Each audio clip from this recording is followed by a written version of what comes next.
Well, I disagree with this politician, and I said so, and because I believe in freedom for everyone, and that includes immigrants and minorities. And I speak out against racism of all types, so especially the hideous and ugly racism of Justin Trudeau, who... Hey, good evening. Sunday evening, March 5th, 2023. I just came across Pierre Poilievre's response to Christine Anderson. Essentially a response to his text message from his administration stating Christine Anderson is vile and racist. And here is this is his only video response. Let's watch together. Now, recently, two local Conservative MPs met with a German politician with extreme views, Nazi views as well. How did that meeting even happen, and what was the conversation like with the MPs afterwards that you had with them? Well, I disagree with... Let's stop him right there. I don't know who this host is, but he's calling Christine Anderson has Nazi views. What a defamation. What a slander right off the bat to start the conversation. Well, that's not very good to start. And let's see Pierre's response. I bet he's going to deflect and try not to talk about it too much. Nazi views as well.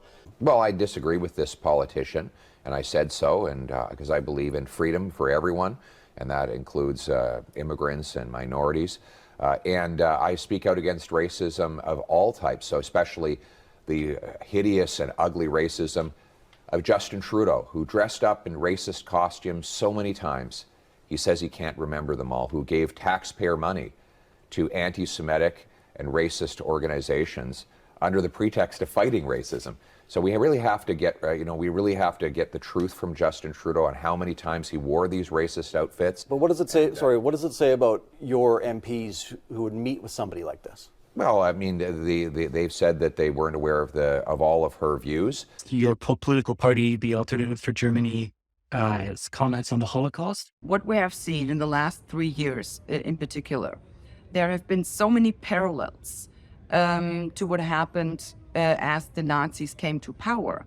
And if you point out those parallels, then you're automatically being accused of being a Holocaust denier or trivializing the Holocaust. But the question really is this: if you vow never again, then you need to know the mechanisms and you need to know the steps that they took back then to come to power and to rise to power. And if you fail to recognize those signs, well, guess what? You will find yourself in the very same situation again. So for God's sakes, how can it be trivializing of the Holocaust in pointing out what made it all possible? Because if there's one question that the younger generation asked their grandparents back then, how was this possible? They're just astonished at how these atrocities committed by the Nazis were even possible. And I will tell you right now, take a look at what happened the last 3 years. That's exactly how it was possible. So anyone wanting or trying to make me out to be a Holocaust denier, well, I am terribly sorry. The ones that are screaming never again are the ones they wouldn't recognize fascism if it jumped up and bit them in their faces. So please take a look. What happened and what steps did they take? Because totalitarian regimes never start out by rounding up people and transporting them off to concentration camps. That's the end phase. And once you're there, then it's too late to do anything about it. What does it say about your MPs who would meet with somebody like this? Well, I mean, they've said that they weren't aware of all of her views, and that is the reason why they had the meeting. But certainly, like for example, I have to meet... Let's pause him right there. He is pulling a Trudeau, a Chrystia Freeland, and gaslighting the question. You are accusing Christine Anderson of being vile and racist, and your host here is suggesting she has Nazi views.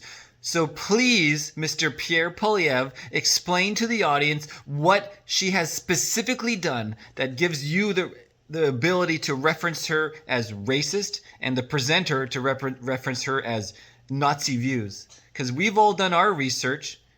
You got nothing. You got nothing. She is just talking about controlled immigration, having targets for immigration, not pulling a Justin Trudeau and letting everyone walk across Roxham Road. Even you are suggesting close down Roxham Road. So because she wants to have economic immigration targets, you're calling her racist?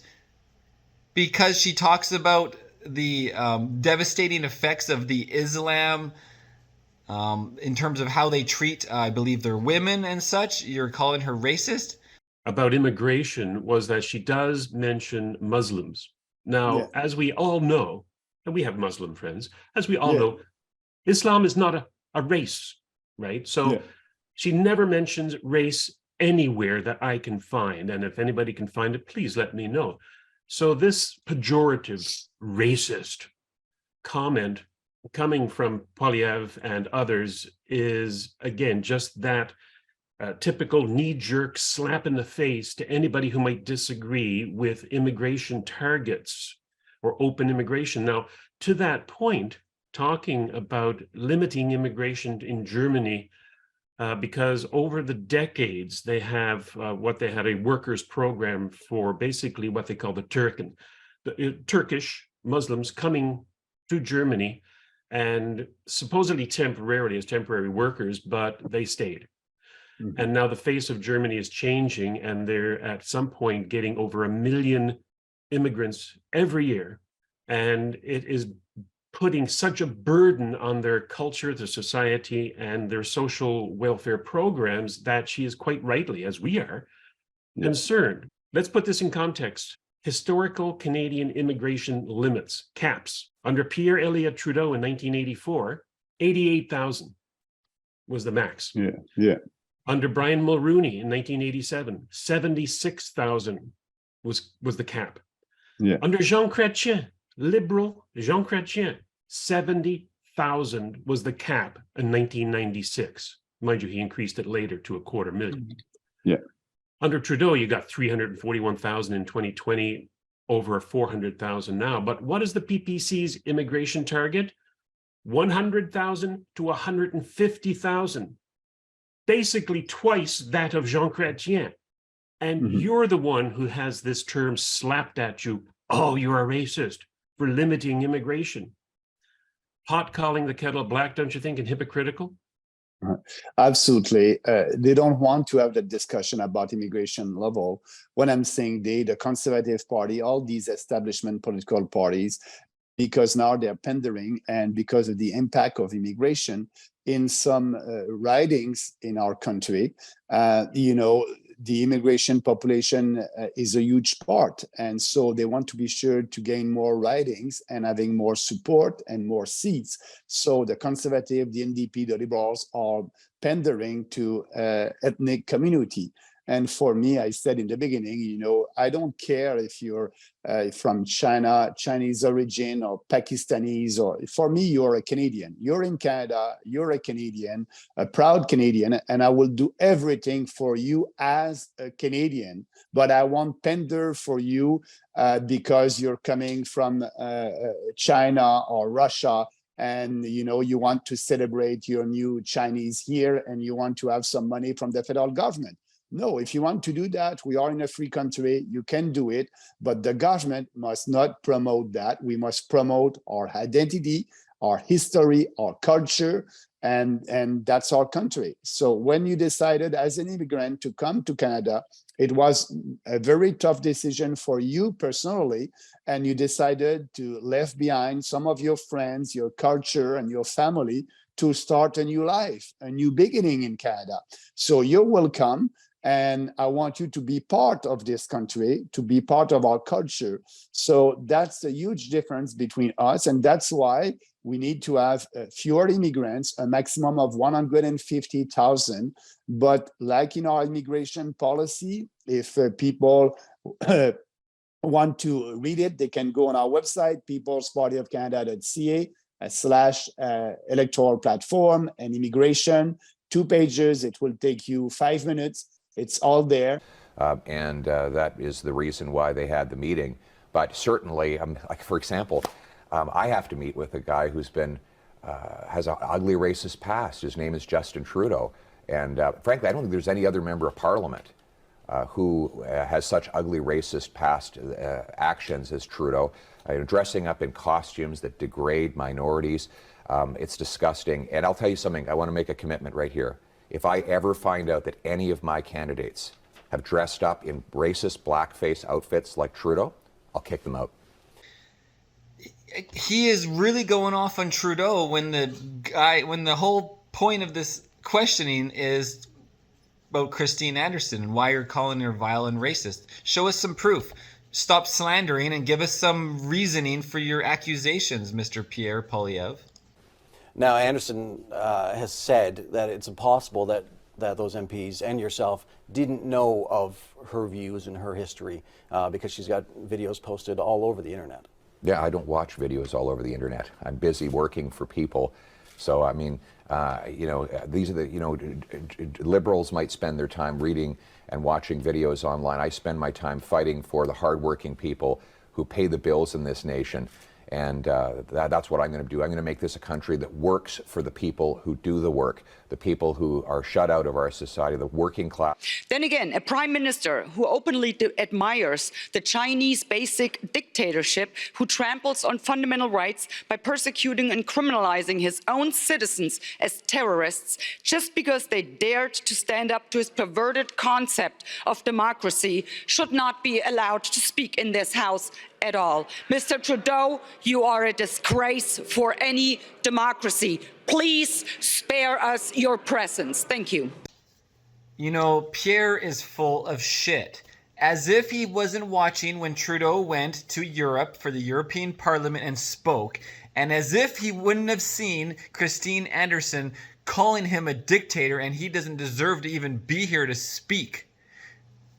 As if he hasn't seen those very popular in the millions of views where she does speeches about the Canadian truckers, the Freedom Convoy truckers. He's lying. If any of you guys are voting for this liar, you're just lying to yourselves.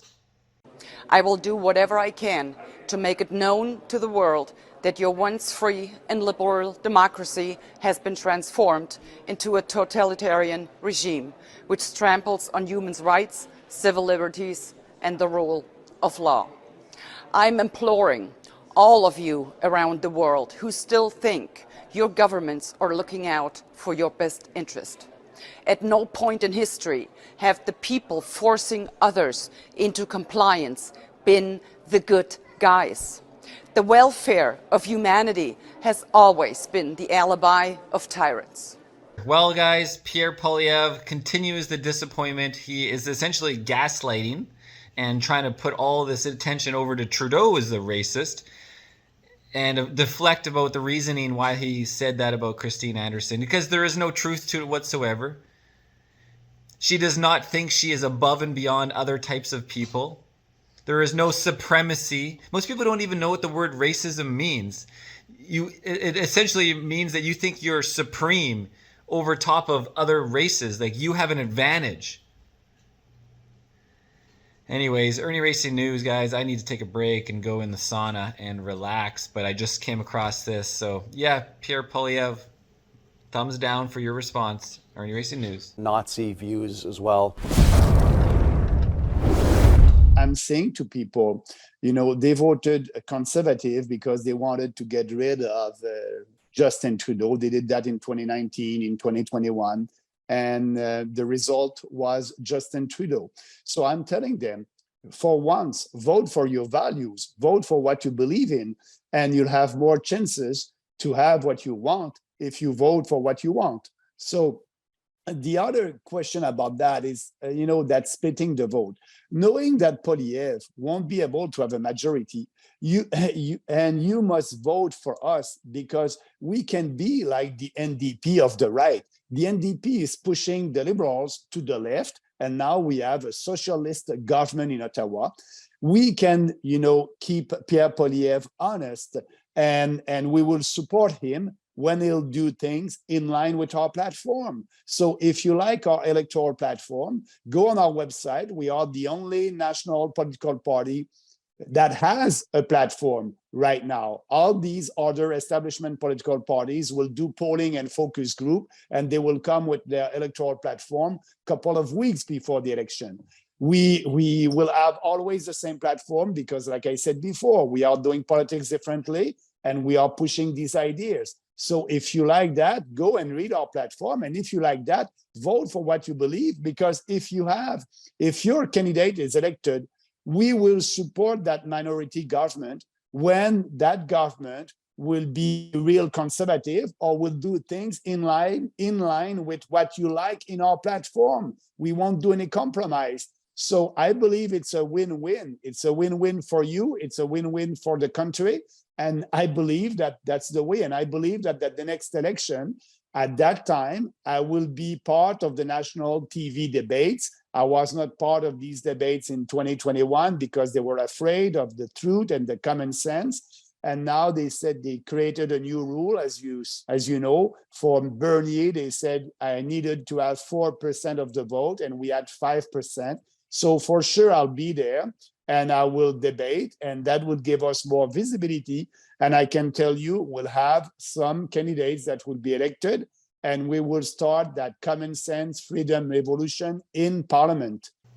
Common sense freedom revolution in Parliament. Thank you, Maxime Bernier, for having conservative values, having human morals, and having a platform that we can all check out that doesn't change based on who's going to vote for what. And again, that is the problem with the conservatives. You know, they don't actually have conservative values. They're just kind of moving around the whim, just like with Christine Anderson. Oh, the MSN, the mainstream media, they don't like Maxime Bernier. They don't like Christine Anderson because they have common sense and they speak up against the truths about the COVID truth, about the Ukraine truth, about immigration truth, etc., etc. They are in your faces, and mainstream media does blackouts on them and slanders them. And then Pierre Poilievre, based on his voter frequency, his focus groups, he's like, well, we have to be against Christine Anderson too because mainstream media is, and we got to do what mainstream media does because that's what most people think, who watch CBC and CTV and blah, blah, blah, blah. Do you get my point? Irnieracing News, guys. I am voting for PPC, Maxime Bernier all the way, and I'm looking forward to having many PPC seats in the House of Commons, and then we can now hear Maxime and his team doing the question period, demanding answers. This is what we need, and this is what we want. Thank you, guys. Oh yeah, and I forgot to mention that last bit of Maxime talking is from Just Right Media. I have his full interview with Robert Vaughn on IrnieracingNews, the small channel IrnieracingNews. It's a 37-minute interview, and they talk about Christine Anderson and what her party is doing, her right-wing party in Germany is doing, and all about the immigration, so you can see exactly what is going on, or you can at least get a very wide perspective on it and make your own opinion about her vile immigration racist views. Okay, so yeah, awesome. Just Right Media on a YouTube channel, and I asked him to share my stuff in Irnieracing News. Make sure you like this to push it into the algorithm because the channels are shadow banned for the past year now. Thanks for watching. 1 year on, as the war in Ukraine continues, when voices everywhere should be calling for a ceasefire and peace, this resolution is driving us in the opposite direction, so I proudly voted against it. It peddles the latest lie that this is not now about defending Ukraine, it's about Ukraine must win. What does that even mean? Last April, there was a deal on the table which would have seen Russia withdraw in return for Ukrainian non-NATO membership, but Ukraine's Western friends, killer clown Boris Johnson and NATO rocked into town and told them to keep fighting. The result? 6 cities devastated, 4 provinces illegally annexed, 108 billion euros in aid, which the people of Ukraine are going to have to pay back over decades, global food and energy crisis. Is this winning?